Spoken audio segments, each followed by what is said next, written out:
সুপ্রভাত বন্ধুরা। কারণে অকারণে ব্লগের আমি শিপ্রা বলছি। আজকে আবার একটা নতুন দিন, নতুন সকাল শুরু করলাম। যথারীতি মর্নিং ওয়াকে বেরোচ্ছি। কাল সরস্বতী পুজো, জানো তো আমি গতকালই ঠাকুর নিয়ে চলে এসেছি। কারণ সোমবার ঠাকুর বিসর্জন দেওয়ার পর মনে পড়লো যে কালকে মঙ্গলবার, ঠাকুর আনতে যাওয়া কেমন দেখায়, কিন্তু ভিডিওটা এত বড় হয়ে যাবে বলে কালকে আর দিইনি। আজকে তোমাদের দেখাবো। আমি কুমারটুলি গেছিলাম ঠাকুর আনতে। কি ভিড়, কি ভিড়, আর কত যে ঠাকুর তোমাদের দেখাবো। চলো এখন বেরিয়ে পড়ি। আজকেও বাজারের ব্যাপার নেই, দুধ আনাও নেই। বাবানকে স্কুল গাড়িতে তুলেই আমরা চলে আসবো। পুজোর কাজ টাজ টুকটাক গুছানো গাছানো আছে তো। চলো বেরিয়ে পড়ি। মর্নিং ওয়াক থেকে ফিরে রান্নাঘরে ঢুকে পড়লাম। আজকে তোমাদের করে দেখাবো শিম ভর্তা। শিমটা আমার খুব একটা প্রিয় না, কিন্তু কিভাবে খেলে ভালো লাগবে, কিন্তু উপকারী যেহেতু গ্রিন ভেজিটেবল।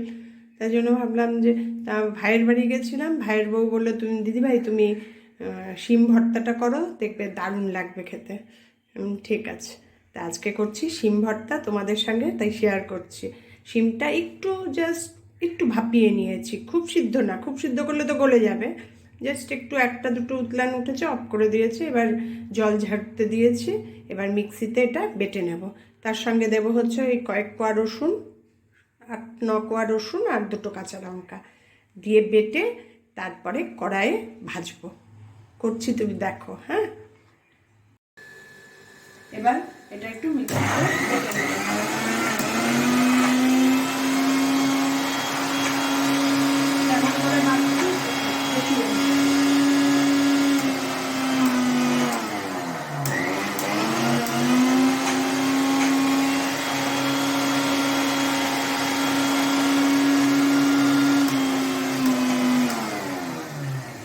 দেখো এটা কতটুকু বাটা হলো। না হবে।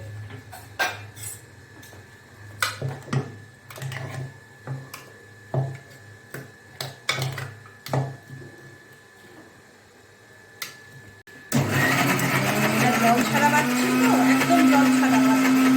তার জন্য একবার করে ঘোরাবে, চামচ দিয়ে নাড়িয়ে নাড়িয়ে দেখে আবার।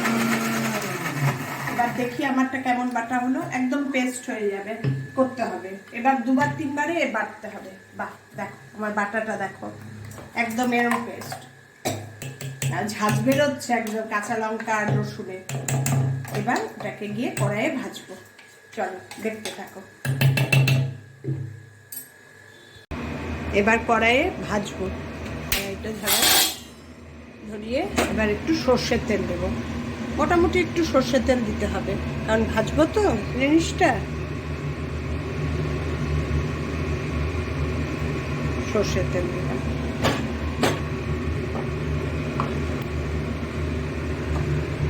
এবার তার সঙ্গে দেবো হচ্ছে শুকনো লঙ্কা ফোড়নে।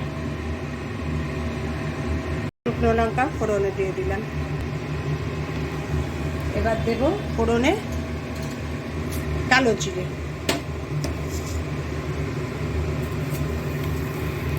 কালো জিরেটা একটু পরিমাণ মতো দিতে হবে, নালে গন্ধটা খুব ভালো একটা আসবে না। এবার কালো জিরে আর শুকনো লঙ্কাটা একটু ভাজা ভাজা হবে।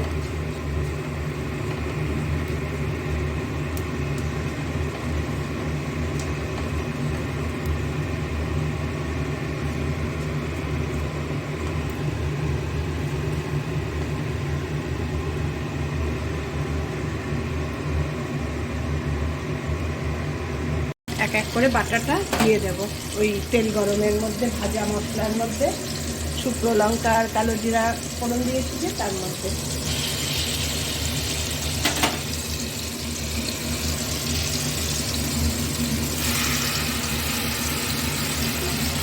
এবার এর মধ্যে নুন, একটু মিষ্টি,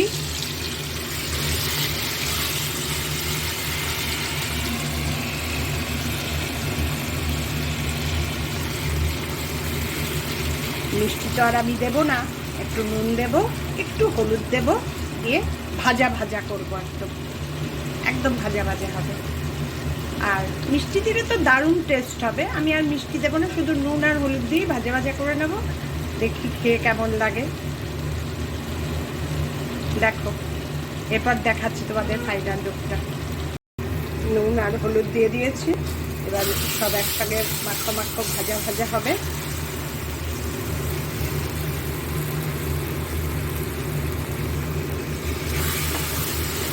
এবার হয়ে গেলে পরে নামাবো যখন বাটিতে, তোমাদের আবার দেখাবো কেমন হলো। করে খেয়েও মনে হয় না খারাপ লাগবে, কারণ আমি এখনো খাইনি, আমি আজকে দুপুরেই খাবো।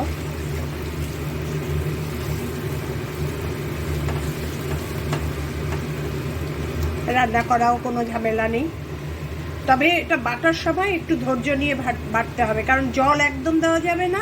ওই সেদ্ধ শিমগুলোই দুবার তিনবারে দেখে দেখে চামচ দিয়ে ঘুরিয়ে ঘুরিয়ে বেটে এরম পেস্ট তৈরি করতে হবে। ঠিক আছে, দেখো এবার ফাইনাল লুকটা হলে আমি তোমাদের বাটিতে নামিয়ে দেখাচ্ছি। আমার শিম ভর্তার ফাইনাল লুকটা দেখো। দুপুরবেলা খাবো যখন, তখন তোমাদের আমি রিভিউটা দেবো কেমন খেতে হয়েছে। দেখে তো খুব ভালো লাগছে আর খুব সুন্দর গন্ধও বেরিয়েছে। তোমরা একবার এমভাবে করে খেয়ে দেখো, নতুনত্ব জিনিস এই। ঠিক আছে, চলো শিম ভর্তাটা খাচ্ছি।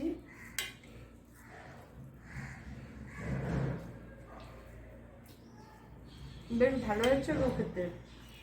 আমি শিম ভর্তা কোনোদিন খাইনি, তাই শিম ভর্তাটা বেশ ভালোই লাগছে খেতে। কুমারটুলি এসেছি ঠাকুর নিতে, দেখছি কিরকম সব ঠাকুর। কি দারুণ দারুণ ঠাকুর গো, আমি কোনোবার কুমারটুলিতে আসিনি।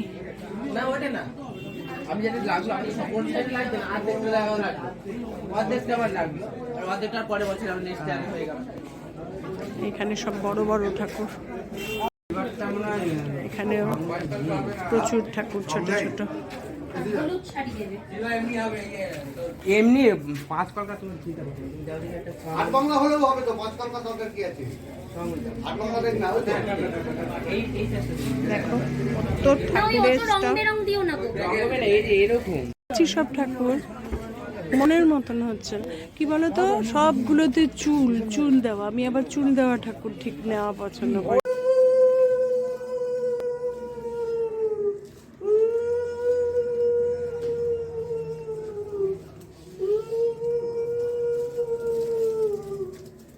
ঠাকুর নিয়ে আসলাম বাবা, ঠিক আছে।